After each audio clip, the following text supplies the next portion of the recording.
We open up to see a man named Miles driving a car when he seems to get into an accident, as he loses control of the car. Later, paramedics and police arrive at the scene. Apparently just a nightmare, Miles jerks awake in his house and goes to his work on a bus. At work, we see him looking at videos of a scientist with fascination. Back at home, he goes to sleep and gets the same nightmare from before. Scared, he calls to buy an ad at a newspaper agency offering $30,000 for proof of life after death with solid evidence. He explains how he wants the proof so he can find some peace in his life as he is terrified of the concept of dying. The next day, we see Miles riding the bus when he sees his ad in the newspaper and seems to get excited. At home, he gets a visit from his mother. They talk about Miles's ad and have a disagreement about the money he is offering. His mother Charlotte reveals that Miles's curiosity about death may be due to his father's death in a car accident when he was just a baby. Miles, trying to prove his point, shows her some videos about the supposed afterlife experiences that people had, but most of them seem to be fake. He then makes her listen to a recording from an unknown person about how he can help him see ghosts.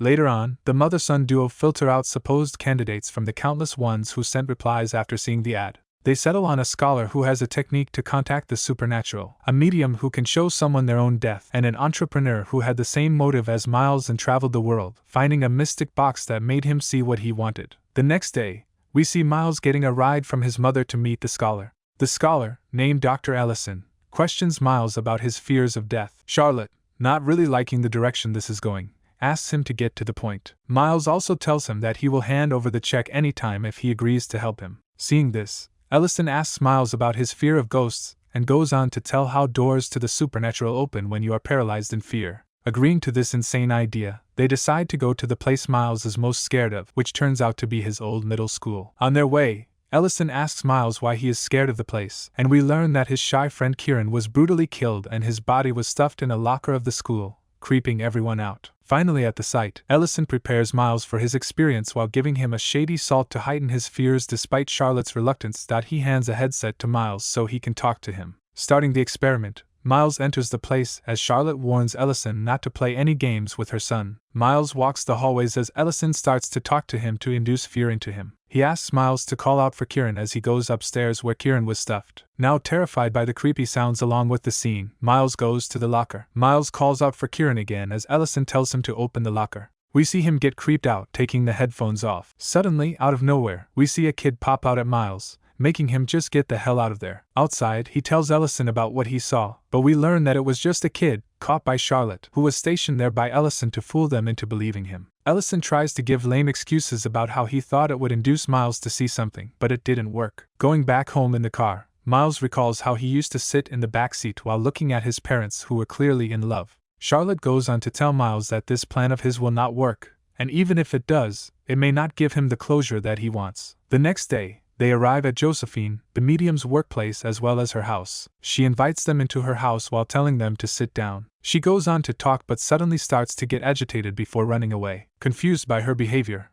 Miles tries to make sense of things, but Charlotte just accuses Josephine of being a drug addict. Getting angry at the accusation, Josephine takes Miles to another room to talk to him alone without his meddling mother. She tells him how she sees ghosts, and never mentioned it to him because it makes people think that she is crazy. Intrigued by this, Miles asks if he can see his father, but Josephine starts the session while getting too close to him and then acting kooky, making Miles run off, scared of the crazy chick. Before Miles can leave, Josephine tells him that a man named Bill told her to stop Miles in his mission. The next day, we see the duo arrive to meet the last man, the entrepreneur. Miles looks for candy in Charlotte's purse but gets shocked when he sees a tiny gun in her bag and demands an explanation. Just then he sees an old friend, Brian, and goes to say hi. Brian tells him that he still works in special effects, and apparently the entrepreneur hired him for a job about making a box look scary. Learning this, Miles leaves, looking dejected that his last chance is also a fake. At home, Charlotte tries to cheer him up,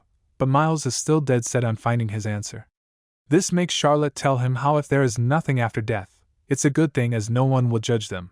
She goes on to tell him how she is scared of being judged and looked over by a higher power at the end as she knows she has done some wrong things in her past. The next day, we see Miles coming back home to see the stupid scientist dude from the start. But just as he is listening to him, he notices something strange in the back which sounds familiar to what the man who sent him the recording told. More curious, Miles zooms into the video and sees a creepy woman in the back. Making up his mind, he decides to go to meet the guy alone this time. Looking terrified and nervous, he starts the car, but we see him have a breakdown as he is reminded of his extreme fear of driving. Somehow, he manages to drive and arrives at the location where he sees an odd man just staring at him. Miles approaches him, and we learn that this dude, Nelson, works here and was the one who sent him the recording. Nelson goes on about how he will show a ghost to Miles after he opens the door to their world. Nervous, Miles follows him into the restricted area around the airstrip while Nelson goes on to tell his weird tales, also mentioning his lady named Alice. They reach a creepy-looking house where seemingly an out-of-the-world entity lives. Not really sure about what will happen to him, Miles hilariously gives Nelson the money to kill him instantly without torturing him as he can't handle it. But Nelson tells him that he has no such plans as he just wants to share what he knows with Miles. Getting some nerve, they enter the shady place as it reeks of rot. Nelson guides Miles into a room where the entity lives. But in a shocking scene, we see it's Nelson's dead body. Realizing that he was with a ghost all along, Miles falls down in fear. But just then, Nelson grabs him, making Miles pass out. Sometime later, we see Miles get up and run away, petrified at what he experienced. He goes to the washroom to clean himself and sees a man there. Miles tells him about Nelson's dead body, but just as he is talking, the man seems to vanish into thin air. Done with the place, Miles turns to leave when he gets a call from his mother, but it's a scary, distorted sound. As he rushes home, Miles is scared shitless as screams and cries come out of the radio. Abandoning the car, he takes the bus to go home but seems to fall asleep, and when he wakes up, he is all alone on the bus. He finally reaches home and looks relieved to see his mother. But it starts to go more downhill as he sees Kieran on the TV as his mother demands to know what happened. He tells his mother what he is seeing, but Charlotte does not believe him, saying he might just be drugged. Now cleaned up, Miles and Charlotte take the bus to retrieve the car, but as Miles is explaining what he saw, he gets visions that make him act crazy.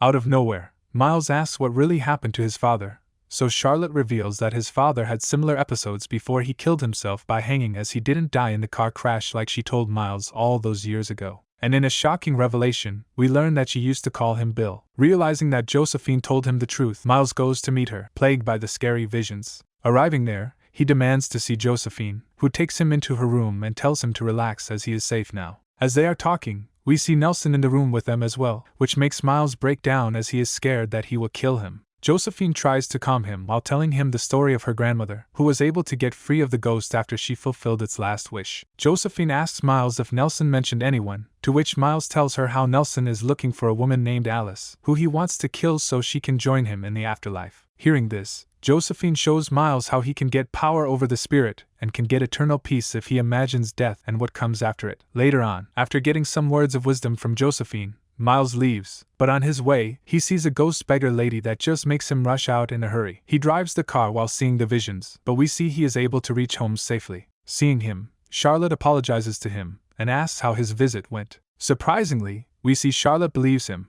and she too senses Nelson in the car as well. They try to figure a way out when Miles gets a vision of Alice, scaring him. Noticing this, Charlotte asks about it, so Miles tells her what he knows. Back inside, they argue about what they have to do to Alice as Charlotte tells Miles that she will do anything for him to find peace. The next day, they attend Nelson's funeral where Miles gets scared by a creepy old dude. After some time, Alice arrives there as well. Seeing her, Miles approaches her to strike up a conversation while Nelson wanders closer to them. We learn from Alice that Nelson was actually a creep as well as a drug addict. She goes on to say how she is happy that he is gone, but just then she gets creeped out when she sees Nelson. Miles reassures her how Nelson is his ghost and will not hurt her. He asks Alice to say her goodbyes before she leaves, but as she is kneeling, Charlotte goes to shoot her. But it fails as Miles took out all the bullets. Back at the car, Charlotte breaks down under all the pressure while wondering what they will do now. To which Miles just tells her how he has to live with Nelson's ghost now and maybe one day he can make him go away after he finally pleases him. Later on, we see Miles wake up after seeing his father's hanging body before he teases Nelson by pretending to jump. The next day, we see Miles leaving after bidding his mom goodbye and handing her an envelope.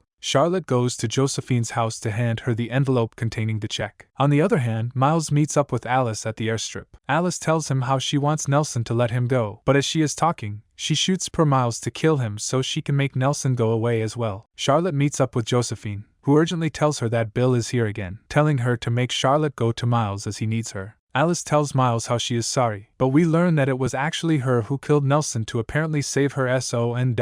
Miles sits in a catatonic state of death. We see him recall a memory of his past where we see his parents have a fun argument. coming back to life. Miles is being taken away to the hospital, and we see that Josephine's plan worked as now Miles is free of Nelson after he was able to die and come back to life. Charlotte arrives there as well and looks relieved to find her son alive. At the end of the movie, we see Miles drive his own car, living his life, as he is finally able to move past his fear of dying after experiencing it for himself.